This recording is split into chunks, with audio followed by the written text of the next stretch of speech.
Yeah, you build little fortresses with your hands, but You can't know do what I that. do. I know exactly. You can make the fortress this way with your hands. Nope.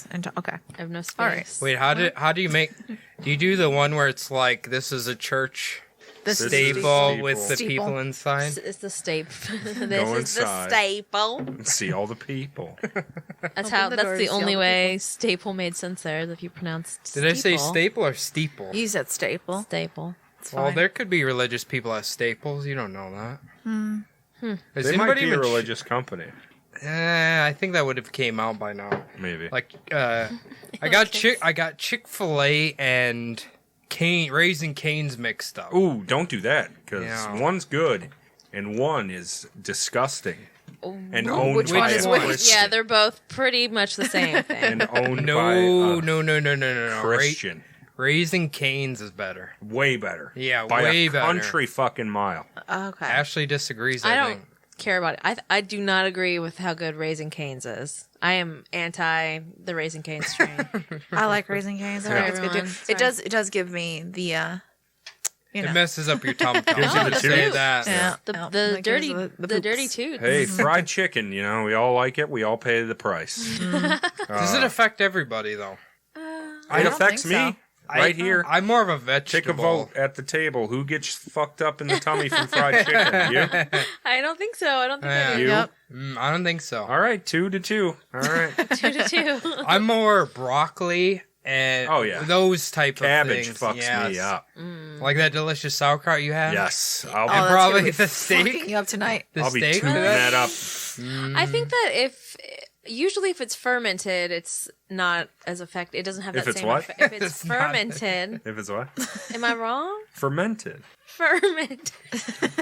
She's putting the accent in the beginning. I'm from Texas. Yes, you are. Okay, so I think that affects your stomach differently, though. I think. That makes sense. Okay. I mean, there's more acids happening. I would in think that it would process. be worse if it was fermented. No, like it's broken down.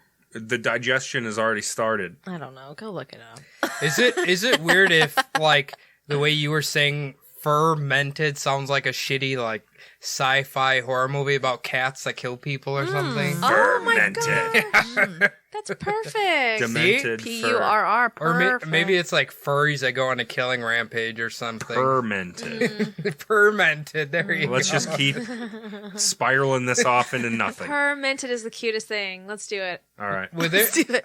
everyone. well, they're gonna make a Let's do movie, and then we're not gonna get any cash for it. I know. We're this fuck gonna steal the idea. Yikes. Hello, everybody. Welcome to another episode of the Bumblebutt Podcast, the only podcast on the internet that uploads weekly. Who knows what it'll be about? Certainly not me. My name is Adam. Sitting right across from me this week is the man that's always here, Cody. Hell yeah! Hey, kid. What's up? How's your week? Ooh, it was a hot one out. It was? And what? Have you not been outside all week? Is this your Listen, first time outside? I get my walks in the morning. Okay. That's when I get my steps in these days. Do you walk around the neighborhood or what? Yeah, certainly. Hell certainly. yeah. Okay. Certainly. Nice brisk walk in the morning, huh? No. It's leisurely. I wouldn't say brisk. That was a quick one. Wait. How fast do you have to walk before it's like a nice walk and a brisk walk? You get your blood Well, what's pumping. the mile per hour on that? 6. Sick. Six is brisk. I don't think I can walk that fast. You can. Set a treadmill to 6, you can walk that fast. Okay, For sure. all right, we'll try it. I have a different way to measure. Can you wear flip-flops on your walk? And if you can't, then you're... What if I do a barefoot? Well, then you're Joe Rogan. Congratulations. He does? What's well, your he angle? wears those barefoot, those sock shoes, the barefoot sock shoes. Yeah. Okay, all right. Well, Joe, you're very progressive. Oh, yeah. That was like 7 years ago. Those were going on. And then they came out and said, just kidding. They don't do anything. Yeah, they don't help you at all. For you whatsoever. Wait till Joe sees an Amish person running across a gravel road. Those They've guys got so are- many calluses and whatever on their feet. They can run maximum speed on a gravel road. I bet. Wait, what do Amish wear on their feet? Nothing. Nothing. Those fucking rock foots. Bare feet? Sometimes. I mean, I'm sure they have dress shoes or something they can wear occasionally, but... No socks, though, probably, huh? No, You smelly Dude, bastards. You'll see the kids and stuff just running across the gravel roads, no shoes or That's so nothing. sharp. Jeez. But, hey. You get them tough feet, man. Hell yeah. You're When good you're to go. tilling the field, you don't wear shoes?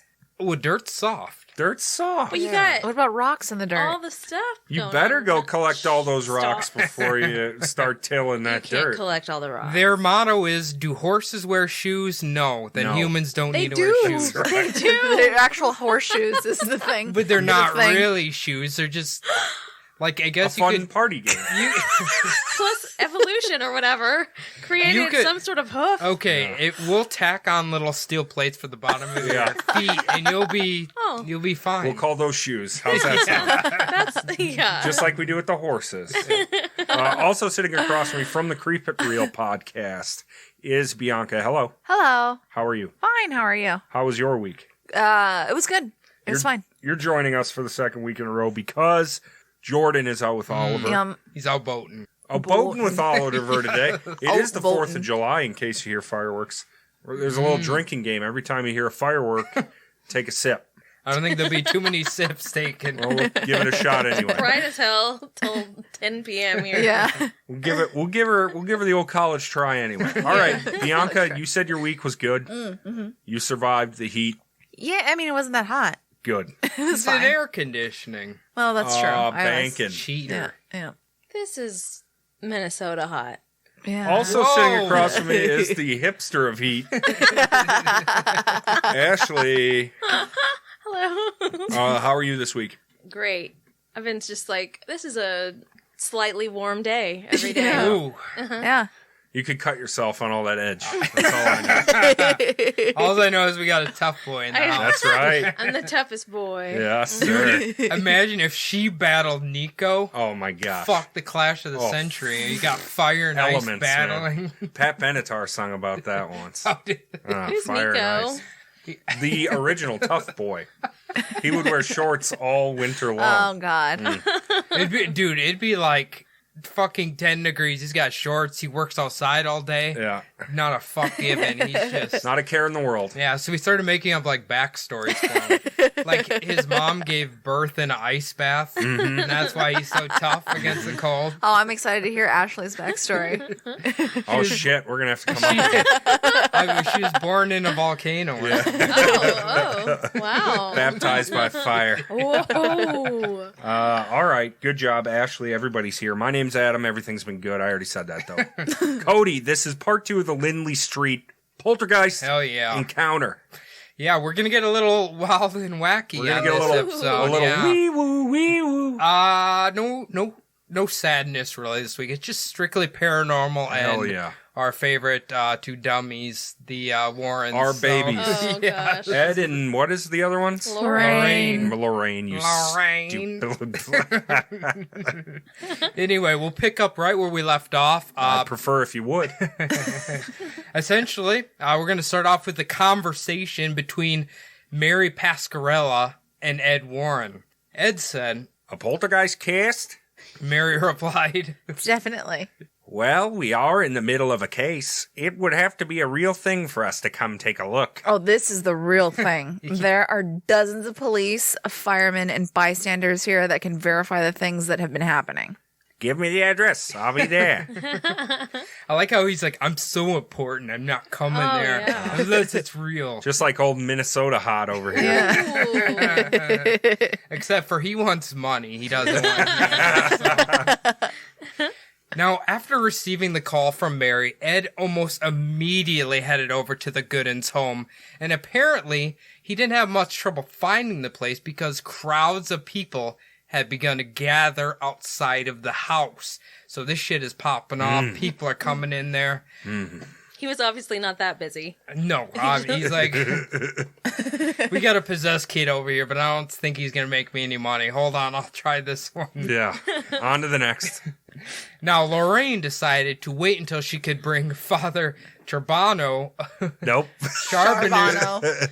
Charbonneau. Okay, they That said might it be there. right. It's a French name. I'm not good with French names. I'll believe in that. Or we're gonna any other we're gonna call him nationality. we're gonna call him Father Bill because that's what they refer to him as. All Apparently, right. they couldn't pronounce his last name either. Now, he was apparently the priest that they always took with them in their paranormal investigations. I don't know if he's like they control him. They can use his magic to see how they see fit. I don't know. Well, maybe he's like a super good actor so he Could gets be. right in with their little scam, you know. He went through the whole like seminary program just to get involved with this cash flow. So This is a the good long con here. This is a fucking good assignment. It's good work if you can get it. Now, tagging along with Lorraine and Father Bill was a young seminary student named Paul Eno. Now, after Ed Warren arrived at the home, he explained to Jerry exactly what he and his wife did, seeing as Jerry was feeling very overwhelmed and exacerbated with all the shit going on. Anybody who had the littlest bit of paranormal experience, Jerry said, come right in. We need help. All right. Around noon that day, Ed and Lorraine Warren, Paul Eno, and Father Bill all began their investigation. Now, naturally, with the poltergeist, all their attention was focused on Marcia. Our young girl. Right. Yes. Probably the root cause of it here. Yeah. So I'm going to give Ed a little credit here. He told Paul Eno to follow Marcia around and explain to Paul, It is common in hoax cases for the child to be the perpetrator. It is also frequently a contributor in legitimate paranormal cases. Children are great imitators, and they quickly learn that once the chaos quiets down, people leave. One way to get them to stay is to help things along. So, I mean, if we take this quote to be real, he is remaining skeptical, I guess, right? Yeah. I mean, are we going to give him a little credit? No. No? Okay, actually, he's mad over there. Just based on what he said, yes, but no, because he's still a shithead. He is. And it's kind of like he's really just saying this thing or this thing. It could be Yeah. It either, could be either one of them. either option. It could be true or it could be false. Is get- essentially what he said. All right. I guess he is covering his base. He's a fence sitter. Yeah. All right. Good job, boys. Now, with the Warrens beginning their investigation, it seems the poltergeist activity started to act up again. A Lieutenant Coco and Officer Barney, that's his last name, I swear to I God. love it. And Officer Barney, I don't even know what this Mangiamele. Okay, that's it. Sounds like a type of Italian I'm dish. hungry, that's for sure. No, I'm not. That's a Oh, huge God. lie. Now, these two officers were just chilling in the hallway when they started to hear a rattle coming from the master bedroom. Naturally curious, they headed in to check it out. Fairly quickly, they took notice of that large crucifix that was on the wall. Mm-hmm. The crucifix then pulled itself off of the wall and just slowly levitated down onto the Goodin's bed. Very spooky. Was anybody little in the sexy. bed at the time? No. Okay. It's like it just like I'm wondering why does he slam it sometimes, and why does he like gently set it down other times? Maybe he's a little trickster. I guess. He's a little Paimon motherfucker. Now, shortly after that event, everyone was talking in the living room, and Marcia was just sitting on the middle recliner of 3 recliners. Now, according to everyone whom was watching, the recliner chair that Marcia was sitting on began to rise towards the ceiling, rotated 360 degrees, causing Marcia to fall to the floor and smash her head. Like a barrel roll? Like it went up, spun, Oh. kicked her out, Oh. continued spinning. So I don't know. What do you make of that? A lot of witnesses, apparently. You think she's full of shit, and Bianca looks confused. I don't know. I think everybody's full of shit, to be honest with you. I'm surprised not one of you made the joke about the Xbox 360. Where you walk 360, or no, I went up to my Xbox 360, walked 360 degrees and walked away. You don't remember that meme? No. Everyone Oh is- my gosh. No. That was a famous meme on the internet. man. Famous me. Anyway, Cody. I'm sorry, we don't remember. I'm no, sorry, that's too. fine. You know, my people out there will remember. Remember, My people. Yeah. remember this one? What? I'm on the PC Bling. Yeah, I love that guy. Nope. All right. All right. Then the chair just dropped out of the middle of the air and smashed into an end table. Ed Warren had called Superintendent Joseph Walsh to explain what was going on in the house. But Walsh didn't seem too happy his officers were still just chilling in the home. Walsh told Ed Come on, please tell the guys down there to clear it up and get the hell out of there. Walsh doesn't buy any of this horse. No, shit and at he's all. paying their fees. Like, how do I justify this to the taxpayers? We got dead people. We need you out of that fucking You're house. just hanging out watching chairs spin around. But as we will learn, the police are going to be hanging out here for quite a while. After the recliner incident, the officers were trying to figure out how exactly that shit just happened, but according to them, they couldn't find a rational explanation for how it floated up, spun around, and all of that. Yeah, it's going to be tough to find one. Yeah. Yeah. Maybe they're looking for like a crane arm or something that lifted them. I don't see a crane. Fishing wire. Yeah. This would be like 60-pound test line. No we got. shit. Some spider wire. Then the infamous banging and pounding on the walls began to start up again, followed by the kitchen table and chairs flipping over.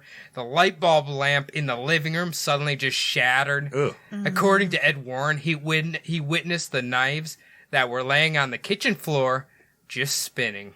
No. Just spinning Anything around he there. says. Get it out of here. Yeah. Even the Goodins' stand-alone ashtray attached to the wall located within the living room just randomly shattered. And the interesting thing was, it shattered from the middle of the ashtray out. A little weird. Wow. I feel like I've heard that in paranormal stuff Yeah, before. I feel like I've heard that before, or something like that before. Like, stuff always, like, exploding from points it's not supposed to, or you Right. wouldn't think it would be. Now, the ashtray incident apparently was the tipping point, and it filled Jerry with rage. He headed into the kitchen, and he grabbed his old coffee jar filled completely with holy water. Oh, what is that Coffee holy jar? water? I'm assuming it's one of those little tins. Yeah, like a Like the Folgers cord, jug. yeah. Filled with holy water. Yeah. He was fucking He prepared. dipped his dick in that water, and then Yeah. it made it holy. See, that's how Woody said. He dipped it in there and just splashing it around. With my holy dowsing rod. I wish that everyone could see the See little what he hand did. motion that you're doing right now. But he didn't reach his penis in there, but he reached his hand. He reached his hand in there, and then he just was globbing it and splashing holy water all over the room. The nuclear option I guess. of holy waters. Look, he thought this was the only solution to stop all this paranormal shit from I get happening. it. I didn't know where you buy a surplus of holy water, but I need some. Well, actually, maybe in one of these books that I got. You But- can, we can buy one? Yeah, maybe. Oh, we need a bucket of holy I hope water. we do. Everyone should have a bucket. And some Definitely put it into a dongs. tin You know what I'm can. talking about? Yeah. Beep dongs? Okay. Yep. But right after he finished his blessing, 3 deliberate knocks pounded on the back door. If you remember, that happened in part 1. Oh, yeah. Jerry quickly rushed to see who it was, but to his bewilderment, nobody was there. A second later, the wind chimes in the house began to chime. Who has wind Which chimes in their inside? house? Apparently they That's asking do. for trouble. Yeah, that's I mean, is that psychotic. asking Yeah. for trouble? You're like, The- you want to be like, why are those wind chimes going on? At They shouldn't 3 be. a.m. Inside? Yeah. It's not necessary. 72 or 74 right now, so maybe it was a cool thing to do. I don't know. That could be. I feel like my grandma might have had a few wind chimes in her house. But I Seems could like a be grandma thing. For sure. Yeah. Granny, text me and let me know. wrong. Is it fashion forward? Anyway,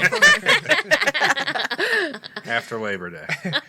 finally, around 2 p.m., about 2 hours after the Warren posse had arrived, the activity Pussy. the activity finally calmed down again, and by 4 p.m., the news crews had began to station themselves outside of the Goodins' home, along with a crowd of roughly 2,000 people at this point. Shit. You Sounds re- like a druid Whoa. concert. He wishes. Well, in the picture I posted on Instagram, the house is tiny. Yeah. Can you imagine 2,000 people just fucking chilling out there? That's No. smaller than like a double wide trailer, I think. That's so small. Because there was such a large crowd gathered, the police had to be stationed outside the house to stop people from attempting to either vandalize or enter the property. Now, not long after the news and such arrived, the Warrens and their 2 priests, I guess one's technically not a priest, had left the property claiming they needed to return home and discuss what they had just witnessed. Whoa. Now, Back to HQ. gotta map out a plan, I guess. Get it. I don't know. Yeah. Now, with the crowds that had gathered outside, some of the people watching the home would later claim they could see furniture and objects moving throughout the house through the windows. I don't know how to say that. Take that for what it is. Yes, whatever. Take that from a grain of salt. Put that grain of salt on your pipe and smoke it. Another event that was witnessed by many members of the crowd involved 2 cement swans that the Goodins had on their porch. That sounds so ugly. I think my grandma had a couple of these bad boys, if I'm being real with you. I don't mean right to now. besmirch your grandmother. Creep it real. Apparently, at the same time, both of the heavy-ass cement swans turned and faced each other. Then the crowd and police nearby all heard a deep, guttural voice yell out from the swans. So What did it say? With just like a demon growl yell, I guess. So So it is like a druid concert. can the lead singer of Druid do that little pig growl Oh, thingy? definitely. You think he can? Oh, yeah. All right. While there were plenty of people just naturally curious about the home, naturally there were a couple of assholes. Firstly, some people began throwing garlic at their house. There's no vampires. What in the world? They were just throwing fucking garlic at them. I don't know what they thought was going on in there. Don't have to buy garlic for a while. I mean, Yeah, full bulbs. I think they might be Italian, so it might be okay here. Secondly, a small group of college-age people decided to pull up a wagon and get it as close to the house as they could. Sitting on the wagon was a child-sized coffin, and Oh, that's I'm terrible. gonna assume they didn't realize that the Goodins had to bury their son in one of those exact coffins not that many years prior. Oh, wow. no, there's no way they knew. Because that'd be quite insensitive, Wow. I'd say. That's Yeah. that Why would did be they do this to begin with? Why did they bring To a be coffin? spooky? I don't know. Maybe they think it's a ghost baby or a kid ghost in there. I don't know. No, I think they were Maybe, purposefully yeah. being assholes. College kids tend to be dicks sometimes. Could be some Oh. hateful shit, yeah. Now, around 5 p.m., the activity in the home seemed to pick up again, similar to what had been happening already, pounding on the walls, objects moving by themselves, and the 3 knocks at the back door. At this point, some of the firemen and officers began to tell Jerry, let's not say any more about what's been going on with the house because we don't want to attract even more attention. Yeah, there's Okay, already good idea. 2,000 people here. Yeah, kind of, let's keep it on the DL here. The following morning, around 8 a.m., Ed and Lorraine Warren and their posse returned again. Boo. At this point, much larger news outlets were outside of the home, including United Press International and Reuters. I learned this lesson the hard way. I get a word stuck in my head and I can't say it. Because when I was recording with Phil yesterday, I was trying to say, I can't even think of it now. Fruit fly? It's like Lesotho or something like that. It's a country in Africa. It's Lesotho. It's Wow. like Lesotho, Letutu or something like that, and I kept mixing it up in my head. But yeah, that's how Cody reads. Anyway, Next time on That's How Cody Reads. the Goodins finally decided to give some of the press access to their home, and wouldn't you know it, certain news outlets decided to put their own little twist on the story. I don't believe it. No way. One of the papers took notice of a particular book on the bookshelf, which was a Russian Orthodox prayer book written in both English and Old Church Slavic. Almost immediately, they published a story that Marcia was into the occult. They referred to her as a spiritual bag. It was, I swear to God, and was portrayed as a weird girl carrying around these bizarre books. It's Russian Orthodox. It had like a unique symbol on it, and they thought it was a demonic book or something. It's Catholic light. It's Catholic without the Pope. That's all Russian Orthodox is. What that book actually was when Marcia still lived in Canada, an Orthodox priest who had previously became a monk, had given her that exact book as like a parting gift or something. Sure. So they just thought this was like some demonic shit book, or I don't know. Yeah, it's all about it's all about God and stuff. It's really nice, good stuff. Now, as briefly mentioned in part 1, there was also some paranormal events involving the Goodin's cat named Sam. All right. I don't know the gender of the cat, and Sam makes it really difficult to decide if it's a boy or girl. Right. But I think it's a boy cat. Huh. About a month prior to the events the Goodins are experiencing right now, Jerry had taken Sam to the vet to have an operation. Jerry claimed that after Sam returned home, Sam began to act a little funny. Funny as in Sam allegedly began speaking. That's funny. Jerry had mentioned that he thought he could hear Sam talking in the basement when nobody else was around. I hate Mondays. I love lasagna. I want a talking cat. That's all I know. So he heard talking in the He basement, and he was like, "That's my gotta Yeah, be my cat. That's the That's cat. Sam. That's what That's it is." Sam the cat. That fucking surgery. I think they installed like a voice box in there. The things that people will do to convince themselves it's Yeah, not no kidding. paranormal. Now, he claimed that Sam spoke in 3 distinct voices. Sam sang, and Sam talked like a sailor, which included Sam saying, Let me out, you dirty Frenchman, you dirty Greek.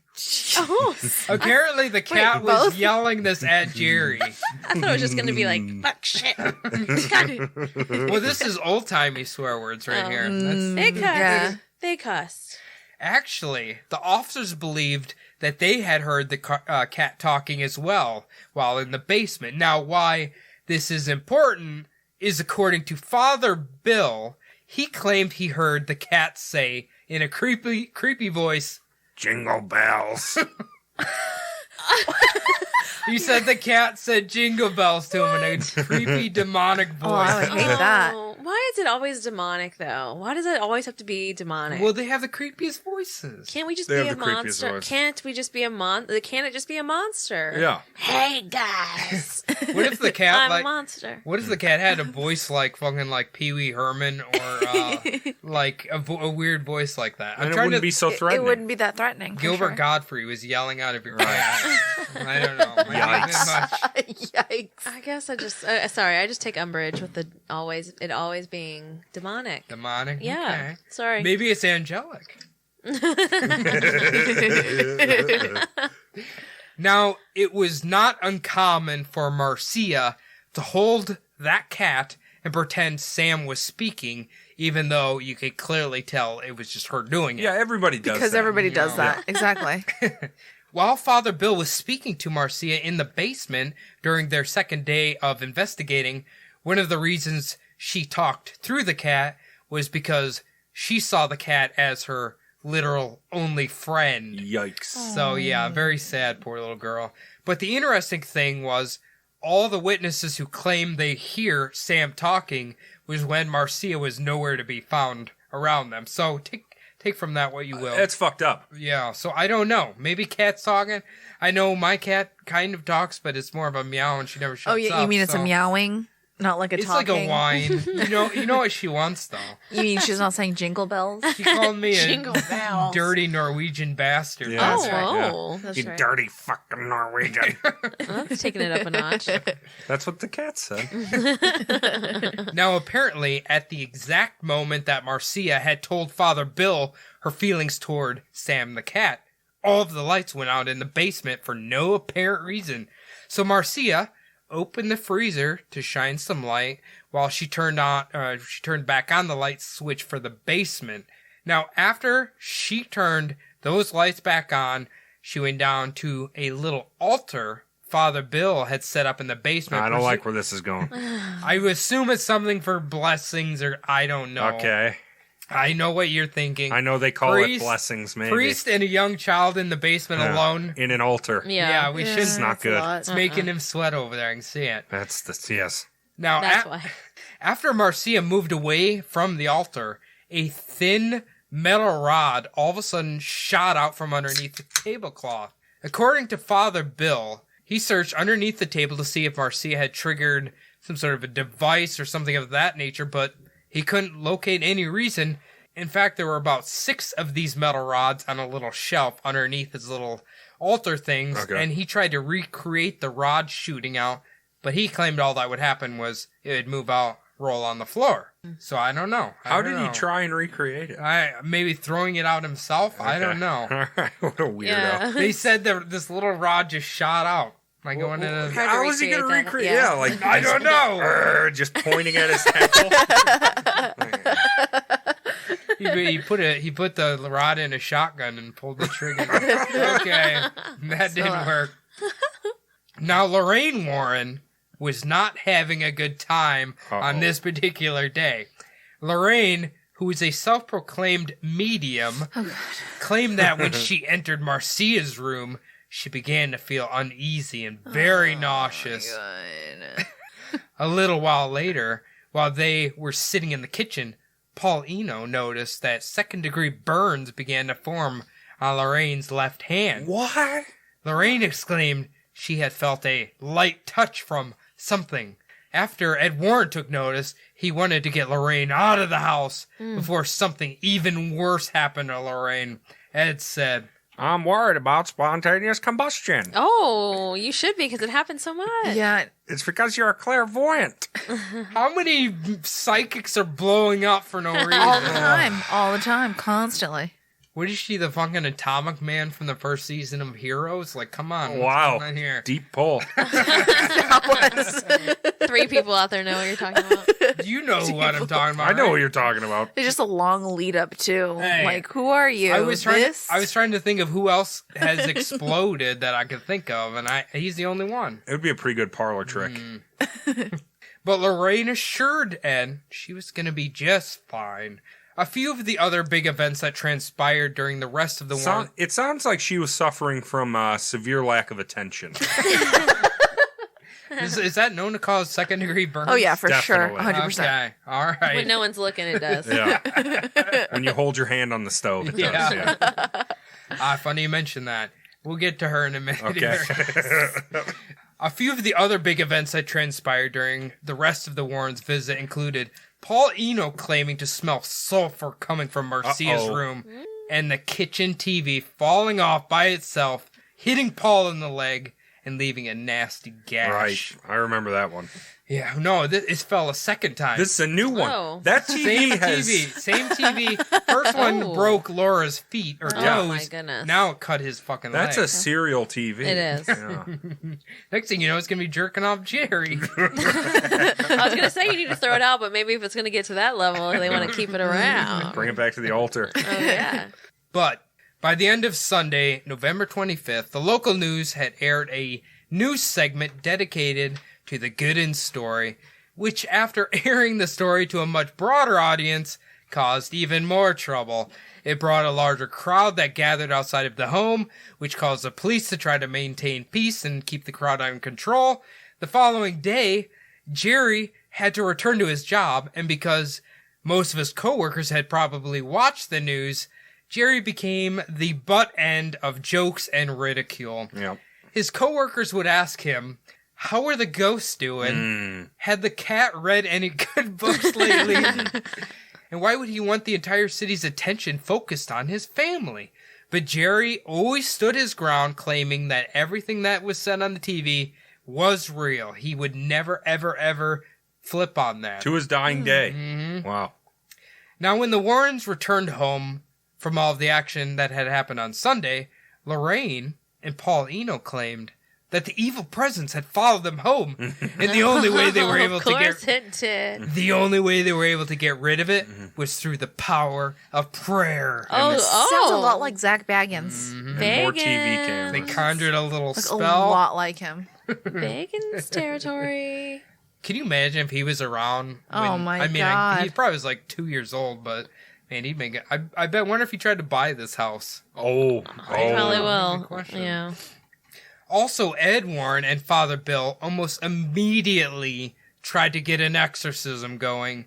Presumably, whether they actually believe it or not, they figured that Marcia had to be possessed. It's the only option. Yeah, it's always the extreme with this guy. God. Ed would talk to Linda Goodin over the phone and proclaim that he believed that their home was infested by a demonic force, which seems to be his normal excuse for most of his paranormal cases. Yes. Interestingly, only Paul Eno had returned to the home the following morning. Actually, the funny part was Ed Warren had purchased some candy for Marcia as a nice gesture. But the crowd began to spread rumors that Ed Warren had actually drugged the candy. And the family was just hallucinating the entire event. Well, good. At least they're skeptical of Ed Warren. Yeah, no kidding. I mean, hey, maybe he did. They aren't big fans of him. Fuck that huckster. I could just see them, like, chanting and yelling at him. But now Monday seemed to be a lot more of the same type of activity. But one interesting thing was that Jerry Goodin seemed to have his own very unique experience. Now, it all started when Paul Eno, Marcia, and Laura Goodin were simply just playing a game of Monopoly on the living room floor. Then all of a sudden, the fluorescent lights began to flicker, which according to Jerry was normal if the home was particularly cold, which in the paranormal world, temperature changing, certainly a thing. Cold spots. Now, according to the witnesses, the smell of sulfuric acid or ozone began to coat the room. Then it seems that whatever the presence was began to manifest itself. At first, it was a large, smoky, yellowish-white, gauzy mist, whatever that means. Did you just take a big rip off your vape? I did. I could be. Yeah, I think so. They claim that the figure sounded like it was humming. Then the large mist divided into 4 separate misty figures. Oh my god, it's like a UFO. I feel like this is X-Men's power, but I could be wrong.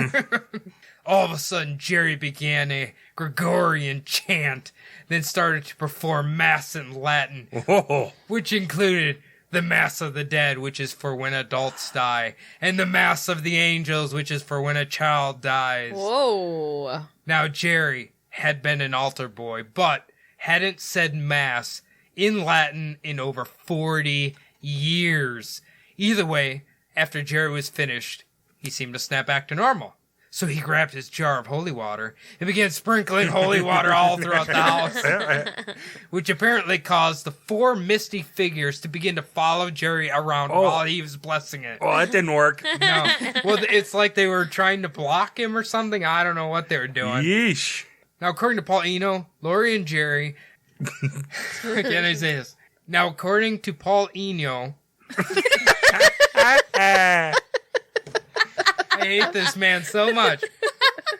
Now, according to Paul Eno, Laura, and Jerry, the negative energy coming from the entities seemed to be filling the occupants in the house with nothing but anger and rage, which Paul Eno thought was in turn what was feeding the entities. So Paul demanded that everyone quickly get the fuck out of the house to avoid making anything worse. But apparently, even after they had all gotten out of the house, they could still see things moving around in the home through the windows. Now, after this, Paul Eno went to the neighbor's house and contacted the Warrens, asking for backup. Oh, get it down here quick, boys. We need SOS, SOS. Frig the Ecto-1. I need the older lady and the older gentleman, please. Get here stat. Can you get that fat guy who wears his pants over his belly button over here now, please? So Ed, Lorraine, and Father Bill all returned, and Father Bill performed a blessing in every single room to try to at least weaken the presence for a little bit. According to the 3 of them, while blessing the basement, they all witnessed a shadow figure moving along the walls. The shadow, according to the Warrens, eventually began to morph. What do you... Sorry, as soon as you say according to the Warrens, I'm like, oh, no credibility, bye. Well, they claim it eventually began to morph into an elongated figure, and they claimed they could see 2 horn nubs on said figure's head. Oh my Well, Bianca, God. you're absolutely right. This is just feeding the trolls, man. Oh, yeah, for sure. Oh, This, to them, has to be demonic. Yeah, straight away. It's got little nubbies. It's got to be demonic. About 30 minutes after the Warrens and Father Bill had done their blessings, two WNAB radio reporters named Tom Quinn and Bob Pantano. It's Bob Quinn and Bob Pantano in the morning on WNAB. Two Bobs? Who Two is it? Bobs Tim a and Bob. Tim. Tim and Bob. Well, they arrived because they wanted to witness some of the action for themselves. Now, upon entering, Laura Goodin said, My house is a mess. Just look at my home. We don't know what it is, and we're not cuckoo. you don't need to say that. We're not cuckoo, goddamn. You might need to say it. You might. Now, the tension within the home was sky high at this point. So Bob Patano looked down at the cat and said, Whoa, hi, cat. I hear you can talk. Apparently they all burst into laughter after this. It settled everybody down. Yeah. You gotta have a funny guy. You gotta have one. Yeah, you do. The Morning Zoo, Bob and Bob Pantano. What if he show. had like a little board and he's like talking to the cat, pushing the little beeper buttons? Yeah. Imagine if he was alive when they had like the little cat mixer board app. Oh, Bob would be in fucking heaven. oh, right now. Bob would be in kitty cat heaven. Now, it had been about 2 hours since the radio reporters had showed up, and the activity in the home was weirdly quiet. But finally, around midnight, everyone was sitting in the kitchen talking, when all of a sudden, there was a loud bang. They soon discovered that the end table in the living room had flipped over. Oh. So Jerry set the table back up, and they watched it for a few minutes before it moved about a foot completely on its own. Not too long after this happened, both Tim and Bob heard a loud noise that sounded like wood being clapped together, which apparently was the noise of the TV shifting. Again. Okay. Another event the two radio hosts were able to witness was when the reclining chairs began to rapidly and violently extend out and retract over and over and over without anybody in them. They did that old trick again. They dusted that old chestnut off. They got robotic arms in there. Mm-hmm. This is the start of Boston. That makes robot dogs? Boston something. Boston Legal. Boston. What you know what I'm talking about, right? They make the robot dogs. Yes, I do. They're like $80,000. Boston Institutes. Yes, maybe that's what it is. Now, being after 1 a.m. at this point, the poltergeist wasn't quite done for the night. Apparently, while in the kitchen, Marcia was pulled backward through the air. She then hit her arm on the fridge while flying through the air and eventually came slamming into the wall, which made enough noise for the others in the house to actually feel the thump. You know what I'm talking about. Someone falls, you can feel it on the floor and everything. That's not going to be good. No. They all rushed to Marcia's aid, and Bob Patano claimed that the cat approached him right afterwards, and he swears that cat said, "Help." Look, Sam's just here to have a good time. Jingle bells and help, baby. Bob Patano claimed to begin to feel a cold sensation coming from his back that radiated right through him. Shortly after this, he witnessed coats moving by themselves, including a few of them that just floated in mid-fucking air. This was the final straw, and Bob ran out of the house to get the police to help. Throughout the rest of the night, it was a few more minor things that occurred, but not much different than what had happened in all the days prior. Sure. But eventually, Ed and Lorraine Warren, Father Bill, Paul Eno, Tim and Bob would finally depart the home. The next day was going to prove to be a lot different than all the days had been prior. The following morning, on Tuesday, November 26th, Officer Mike Costello was working guard duty outside, but since it was such a brisk morning and most of the crowd had dispersed, Costello decided to head inside and try to figure this thing out for himself. Officer Mike. I'll be the one to do it. Costello coming through! Jerry instantly told Mike Costello, "The TV fell over, the shelf over the kitchen table came down, a shadow box with a picture of me, my wife, and my son flew to the floor, and the glass broke. I don't know how much more of this we can take. This looks like the work of a spoiled child." I think that last line's very interesting. I think it was passive aggressive. Yes. Yeah. Or is he talking about one of his kid, the daughter? Whew. You know what I'm saying? That's what I'm saying. Oh, is that it was passive aggressive towards Marcia. Gotcha. I was just thinking it doesn't sound that bad. You know, he's like, I don't know much more we can take of this. Do you think like a poltergeist could be like a spoiled spirit, I guess, or like act like that? I don't see why not. Like a giant brat ghost thing? I don't know. I don't know. How would I act as a ghost?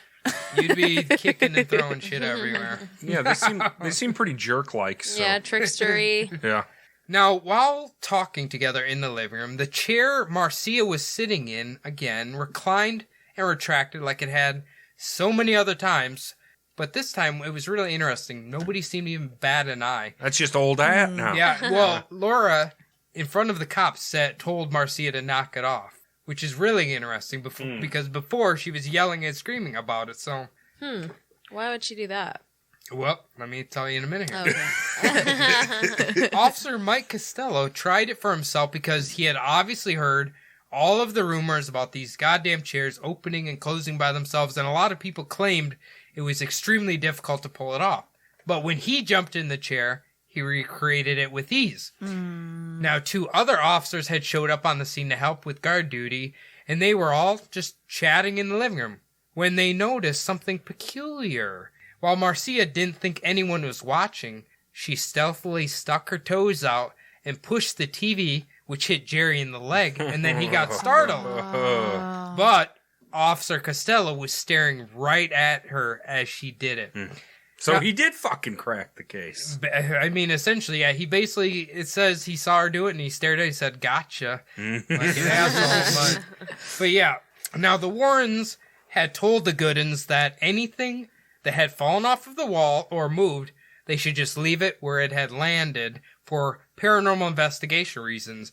But Officer Costello said, let's just put everything back and see if anything happens again, while they're obviously watching Marcia. Eventually, after looking through the house and waiting for stuff to happen, Marcia eventually confessed to much of the alleged paranormal activity.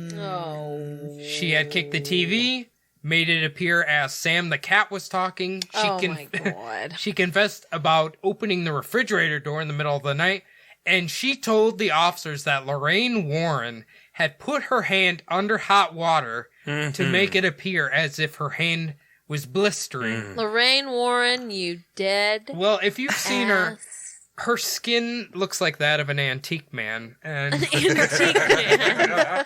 so I imagine it burns very easy. I don't know. I can't believe this trickery. I cannot believe the Warrens lied. I know. Nuts. Oh, you guys sound so shocked over there. Yeah. Well, anyway, Marcia basically was taking the blame for most of the paranormal activity. Marcia was sobbing and claimed that she did it because I wanted to see if the demon would do anything. Now, this is the point I want to bring up. This is very similar. How familiar are you guys like with overall Enfield haunting? Pretty familiar myself. Now, I saw this as an interesting correlation simply for the fact that when the girl wants paranormal activity to happen and it won't happen, then the kids will start to try to make it happen to prove that they haven't been lying about the whole thing. And it almost to me sounds like that's what she's kind of doing. Yeah, that's her defense right now, for sure. Because she doesn't want to be called crazy or nuts or she's a liar. A liar, spoiled little brat. But it's kind of biting her in the ass. Yeah. Well, it did with, I can't remember the Enfield girl's name, but Sarah or something. Anyway. Another interesting facet to the revelation to finding out Marcia had been responsible for some of this was that both Jerry and Laura weren't relieved from the news, but actually looked a little disappointed, or as Officer Costello said, it looked like they had just lost out on $1 million. Because they probably did. Well, I mean, what would they have gotten? The thing is like all these cases we've studied, it never works out for any of them. Yeah, I know. Like they just face ridicule. That's like I all guess they that's get. true. It never gets you anything. No. Either way, this was all the proof the police needed to officially claim this entire series of events was nothing more than just a hoax, exacerbated by the Warrens. I got a little problem, though. Yes. You want to hear it? I do. Remember when the recliner flipped around in midair, 360 degrees, and dumped her out of it? How did that happen? I think they're just doing, we caught her once, she must have done it all. All of it? Somehow. Well, you know what? I don't fucking cotton to that. No, I don't think.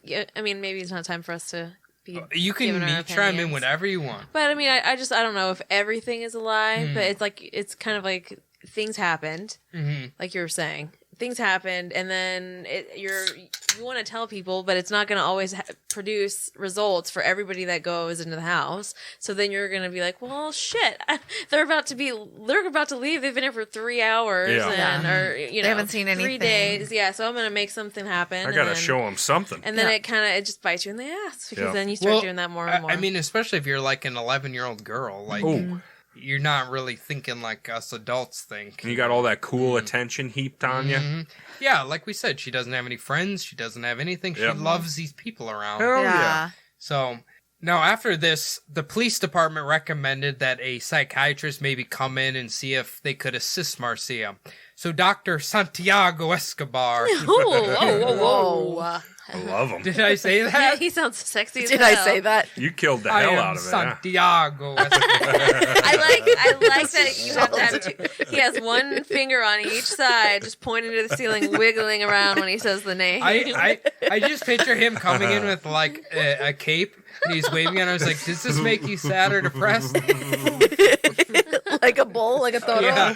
Yeah. Bullfighter. Oh, goodness. He injects her with a Zoloft.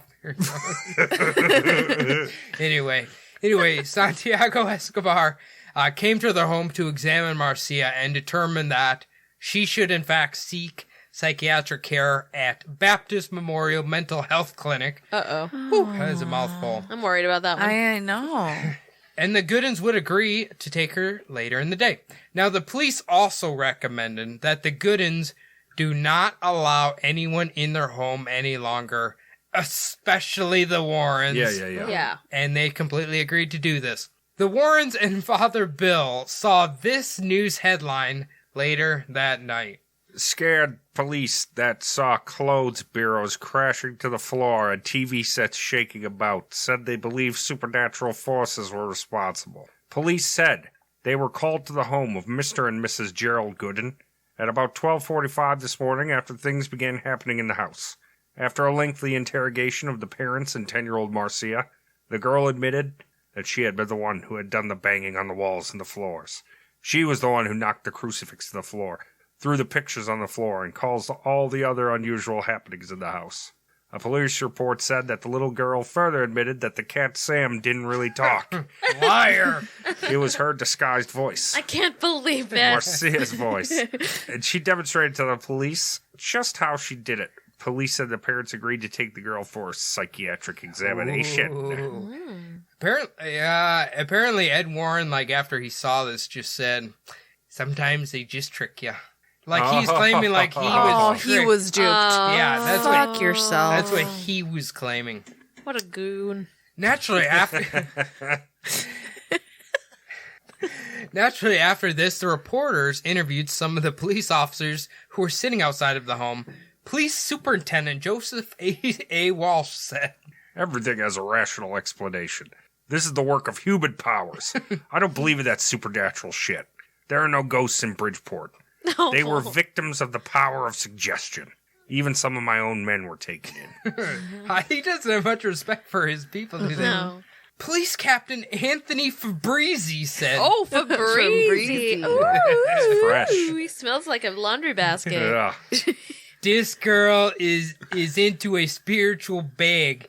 She reads books on religious cults and gurus. Ugh. Weirdo. These two are also religious. She bags. was practicing goddamn yoga in there. Yeah. Evil witch woman. Yeah. Yes. Now my wife wants to wear these yoga pants and be all bendy and shit. I'm What a not doing it. Yeah. Officer Costello himself said, The whole thing is as phony as a $3 bill. Oh. If there were ghosts, poltergeists, or demons at the Goodin house, they certainly had a lot of help from the occupants of the house. If you look into their statements, what they saw mostly was end results after things happen. In most cases, they didn't really see the things happen. They saw the results of what had happened. Seems like he says the same thing over Oh, and over. yeah. Is he a manager? He's very political. They also saw things when their attention was diverted to something else. So didn't see the things happen and saw things after they happened. Oh, okay. He's supposed to be the hero, and he's over here jibber jabbering. He's manager speaking. Let's hear another stinger from Superintendent Joseph A. Walsh. He said this about Ed Warren. He makes his money chasing ghosts. I would suggest that he stay in his own environs and keep out of Bridgeport. Oh. We have no ghosts here. Oh my gosh, these men are so silly. They're doubling down on He that. doesn't like it. Now, Superintendent Walsh, he also said that Ed Warren would be arrested on site if he showed up at the house again. All right. Wow. I love it. It was funny too because I didn't write it in here, but the Goodins also tried to, I think, sue or try to get the money from Ed Warren for making so many collect calls from their house. Oh my What an god. asshole. Who is he calling? I don't know. I don't know who He he was was calling. making quick sex phone line Yeah. calls while his wife was distracted, Yeah. pretending to get burnt. Lori, can you head in there and get possessed for about 15 minutes, please? Possessed. I gotta call the WWF hotline. See the hot gossip.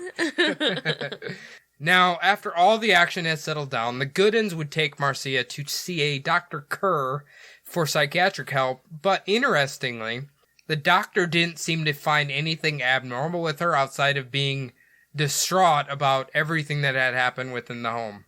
Now, after the story of this all being an alleged hoax came out, for the most part, the police presence outside of the home dwindled, even though the Goodins claimed the paranormal activity continued within their home, albeit much, much, much tamer than it had been. Mm-hmm. 2 days after the story about the hoax came out was Thanksgiving. So Jerry and the family would spend the day at Jerry's brother's house, and when they came home, all of their items were thrown around the house as usual. And Marcia was with them the whole time. Right. Yeah. But interestingly, this time they smelled smoke. Jerry at first took a look around, but couldn't seem to find anything, so he requested the help of a police officer who was outside, and when the cop inspected the property, they found someone had built a fire next to their house, doused it in flammable liquid, but they were able to stop it before it had actually caught the fucking house on fire. Jesus. And they managed to track down who did it, and they claimed they needed to burn the house down to rid it of evil. Of course my they God. fucking did. Someone was trying to cleanse it. Yeah, take That's take it into their own hands. That's where that extremism comes in. Yes. Yeah. There's a fucking family in there. Apparently, Thanksgiving's a good day to burn your house down. Yeah, well, Just kill the whole family because there's a demon in there. Because Ed Warren said says so. that there was a demon in there. To be fair to Ed and Lorraine, they claimed the poltergeist first. They just came in and kind of Completely blew it out of proportion and lied. Yeah, to be fair. to be fair. Now, over the next few days, the crowds outside gradually grew smaller and smaller outside of a few very, very dedicated ghost watchers. Jerry had to endure a lot of harassment from his coworkers. They would say things like, Marcia throw any crosses around the room lately? I'd beat my kid to a pulp if they destroyed my home like that. How's the ghost doing these days? well, this is 74, so I guess he's okay with beating his kids. So. Yeah. Yeah, but how are you going to beat a ghost to a pulp? You can't find it. No. Oh. He's Beat saying my he, kid. he'd beat his kid if his kid made this big hoax like that. Oh, made the hoax. I thought he was talking about trash in the house. Okay, sorry. All right. Well, he'd probably beat him for that too. Yeah. But like,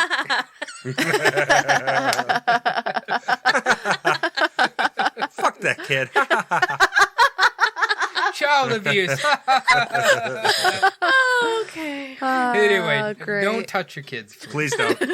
Now, like I said, interestingly, Jerry would never once admit that this was a hoax, and he stood his ground about the paranormal thing the entire time, even having to hear all this shit from his coworkers all the goddamn time. Now, jumping forward all the way to December 10th, 1974, the house had remained fairly quiet, but on this particular day, Laura came storming outside of the house, completely hysterical, and ran right up to Officer I'm going to say it's Simmons, but it looks like Siemens, who was stationed outside. He followed her inside, and much like the other officers who had witnessed their own paranormal activity in the past, he did as well. Heavy objects such as the TV and the recliners were moving by themselves, noises. Even when he was playing a game of checkers with Marcia, apparently some of the pieces had moved on their own. And they moved on their own, and then Marcia claimed he was cheating. The cop. Cop was cheating, which maybe he was. I don't know. Yeah. Presumably, Officer Simmons, wanting to avoid the chaos that had transpired several weeks prior, he just recommended that perhaps Laura and Marcia leave the house, just go stay with your sister. Sure. Now, this pattern would keep up with the Goodins, where several nights a week they would go and stay with Laura's sister Lillian just to avoid any of the poltergeist's antics. This right now doesn't sound like the trying patterns to get money. The patterns of a liar if they're actually like leaving their house to avoid it. No, they're still going through it, but it's not as bad as it was. Right. Eventually, Father Doyle, a local minister, recommended that they continue to take their weekend trips to New York, continue to attend Mass, obviously. Yeah. Keep positivity within the home, and eventually would hook them up with a local paranormal investigator whose research is the information for the book that I've created this episode from. Awesome. The paranormal investigator's name was Boyce Beatty, who is the chairman of Spiritual Frontiers Fellowship. Oh. Wow. That sounds like a mixture between Lord of the Rings and like Ghost Hunters here. I don't Star know. Trek a little bit. I was thinking Star Trek. Yeah. Now, he claimed he and his team differs from, say, the Warrens because their investigation was much more of a scientific research project with a healthy amount of skepticism. Like a modern ghost hunter. Except for the opposite. Like the opposite with the Warrens, where it's Yes. They're just immediately shitheads. wanting to believe that it's demons. I didn't include it in here, but it seemed like they were connected to Duke University. Okay. So, like, Duke University had a program where they were studying this stuff, and they were kind of using their techniques to study all of it. That's, if I remember correctly. Don't play lacrosse there, apparently, though. Why? Wasn't that the thing, the Duke lacrosse team? There was some hazing. Yeah. I don't Kids trust died. lacrosse. They died? Yeah, from the hazing. Shit. Okay. Anyway, so sorry, dead hazing people. Dead lacrosse players. So basically, over the next 3 weeks, leading into January of 1975, Boyce and his team would conduct interviews with everybody who had their experiences, examine the home, watch Marcia, and have the Goodins keep a journal of everything that transpires in regards to the paranormal. Now, at the very end of their study, Father Doyle and Boyce would sit down with the family and let them know their feelings.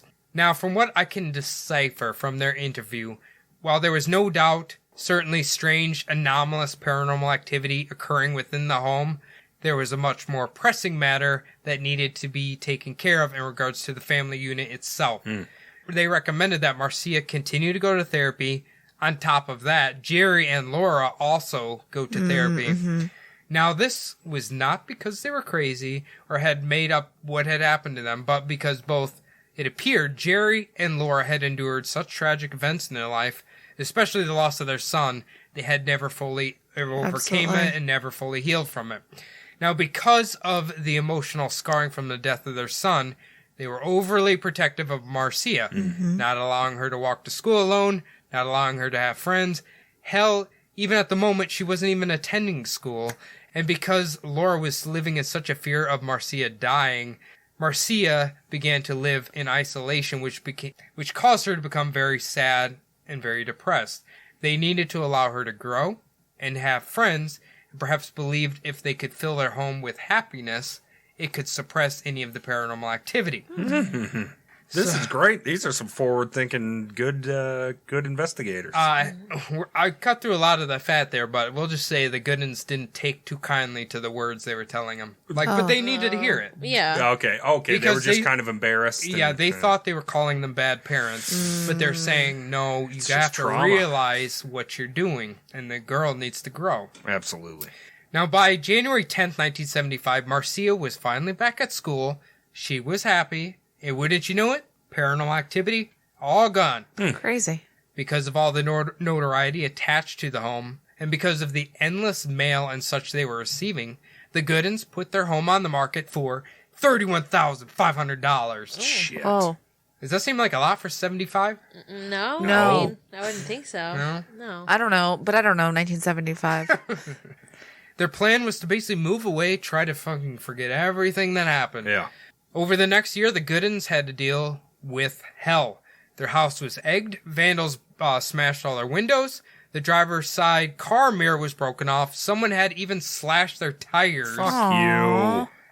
Apparently people would go up and snap off pieces of their siding for souvenirs, too. Yeah, that sounds right. Yeah. Yeah. All those fuckers.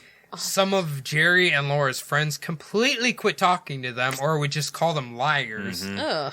Eventually, 1 year after listing their home for sale, they realized they were not going to be able to sell it. Jerry and Laura would end up living in that home for the rest of their lives. How sad. On June 11th, 1993, at the age of 68, Laura Goodin would die in a fatal car crash. 4 years later, on September 24th, 1997, Jerry Goodin, at the age of 78, died from natural causes. Now, it appears figuring out what happened to Marcia proves to be much, much more difficult. Boyce Beatty would receive a Christmas card on December 9th, 1980 that read, "Dear Mr. and Mrs. Beatty, hope you are having a nice holiday. Well, when our daughter reaches 18, she informed us she's going to find her own parents in Canada. We are very upset about it. She told us we're not good enough for her. Well, there isn't anything we could do, but pray she changes her mind. Pray for us, the Goodin family." So you can tell why Marcia is kind of hard to track down. Right. Yeah. Now, Marcia certainly did move back to Canada, but due to how records are kept in Canada, it is apparently very hard and very expensive to track someone's movements. So for many, many years, nobody knew what happened to Marcia after she moved back to Canada, at least until March 20th, 2015, when the author of this book received an email detailing the death of Marcia Goodin, age 51, on February 10th, 2015. They had eventually found out that Marcia had moved back to the U.S. about 6 years prior to her death. She was living with a man much, much, much older than she was. It wasn't anything romantic. They had just met, and the man offered to help her because he claimed she couldn't really do much for herself. Eventually, they determined she was suffering from MS and was having seizures frequently. Marcia had been taking a large amount of heavy narcotics to deal with the pain associated with MS, and they believed because of the drugs and MS, it had caused her death, which they ruled as natural causes.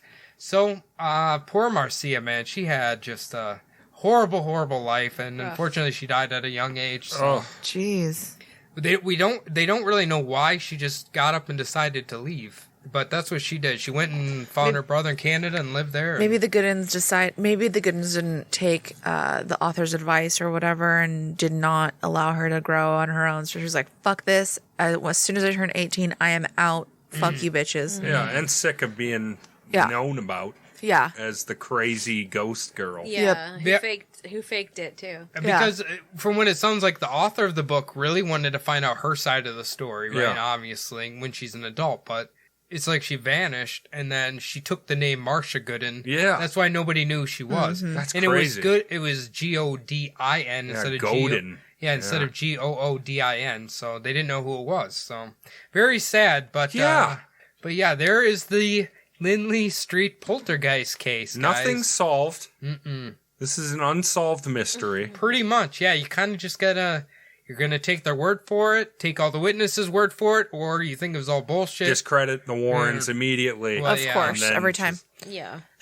We don't take them too seriously anyway. But Oh, man. They're goobers. I like it, but it was very sad. yeah, It was. Yeah. it was. Well, okay, creepy real girls. Creepy real girls. We need your opinions. Cool. About what? About what What exactly? do you think is bullshit, or do you think there's truth to it a little bit? I think that there might be some truth to it for sure, but I think that in trying to prove that there was something going on, they maybe faked a lot of stuff, a lot more than was actually happening.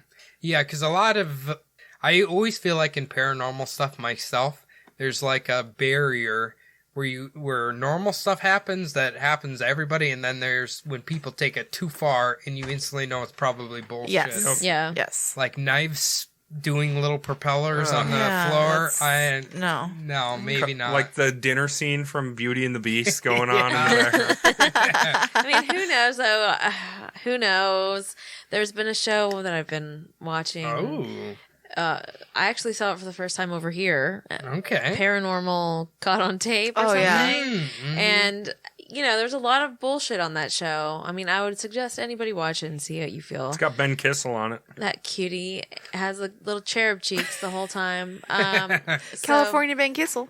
He's got that alcoholic red cheeks on him. Yes. Whole episode. But anyway, so some of them are just crap. Utter For crap. sure. That's you have to sift through a lot Yeah. of bullshit in order to find something that's actually compelling enough to say, all right, this is something. But yeah, sometimes, you know, 1 out of every 5, maybe there's good. something that's like, wow. And so there have been a few where there's videos of kitchen items and whatnot moving on their own, I will say. So who knows? It's possible. Doing Knives. pinwheels on the floor. Who knows, man? All right. A lot of the poltergeist videos I've seen, especially like what she's talking about, it's always like they're recording and then shit is just like being thrown all over the room randomly. Like there'll be an apple flying across the room, or like a plate flying here, or the cupboard doors opening and shutting. It's just Floating soap bottle. yeah, it's I've just like seen that. it's so random. I don't know. I don't know. Poltergeists are weird. We don't know. Lol what the hell they XD are. random. Anyway, job. Yeah, thank you. I hope everybody enjoyed that. Get a They little did. spooky here. Creep It Real, did you enjoy it? Yes, I did. Well, audience, if you enjoyed it, you can tell me about it at bumblebuttpodcast@gmail.com. What's that, Adam? bumblebuttpodcast@gmail.com. As always, follow us on Twitter at bumblebuttpod, Facebook and Instagram at bumblebuttpodcast. Now it's time for the most important part of the show, ladies and gentlemen. Cody, the iTunes reviews. Yeah, we got 2 more 5-star You're reviews. kidding I'm not kidding you. Any written? Yeah, Adam, we actually have 1 new written review. One It- written, one unwritten. It Let's is hear from it. the kind ladies in the room right with us right now. Oh, from from- Creep It Real Podcast? Well, maybe. Who is Creep It Real Pod? Do you guys know them? We're familiar. Familiar. They've heard of them? We've The most heard about them. endearing men to ever discuss murder. I don't know why you're saying it like it's a murder mystery. Read it like Because that. it is. Read it like like we would have written it. I like it the way I read it. Okay. Yep. I'm afraid to hear what his. Let's hear your interpretation. Of you two? Go ahead. Absolutely love these boys. From Jordan's quip to Adam's wit and Cody's imaginative stories in the middle of episodes. This podcast is a must listen. They never fail to put something out on Sundays, and keeping up with them on Wednesdays makes our weeks so much better. Their research is great. Their storytelling is on point, and they keep you enraptured the entire time. Thank you so much, ladies. You're very welcome. Thank you You're at welcome. Creep It Real Pod. Thank you. Thank you, guys. That's You're wonderful. welcome. I feel like that we're the giving tree. Yeah. Yeah. Yeah. The tree that keeps on giving. Yeah. All right. Also, we have a Patreon. You can go to patreon.com/bumblebutt podcast. Subscribe at any level. You can have those Bigfoot ones, and we have another one in the pipeline coming out We do, absolutely. very soon. It's going to be amazing. And I got our July prints on the way, so. July prints. Oh, did you? You made them? Yes, I did it. I think I decided I am going to do little individual episode prints Okay. for each of our episodes. Got you. So you're going to, That's I really love cool. it. I like that idea. I started That's off great. with episode 1. I think you'll like it. Chef's That's kiss. amore. I love you, Cotton. He's so good. He's All right, got a that's sweet amazing, Cody. Good job. So sign up at the $15 level if you want to get in on those amazing prints. Awesome. That's all the business out of the way. So Yes. we're going to throw it to the exit here. It's going to do it for all of us here at Bumblebutt Podcast and also the Creep It Real Podcast. Thank you very much to Ashley and Bianca. Thank you so much for joining us for this 2-part endeavor. Thank you. Thank you. Excellent. That's so good. Thank you, Cody. Thank you. Thank you, Adam. I've been Adam. Thank you, Adam. Have a very nice weekend, unless it's Tuesday. Hi, Oliver. Hello, Ollie. She just says hi Oliver every time.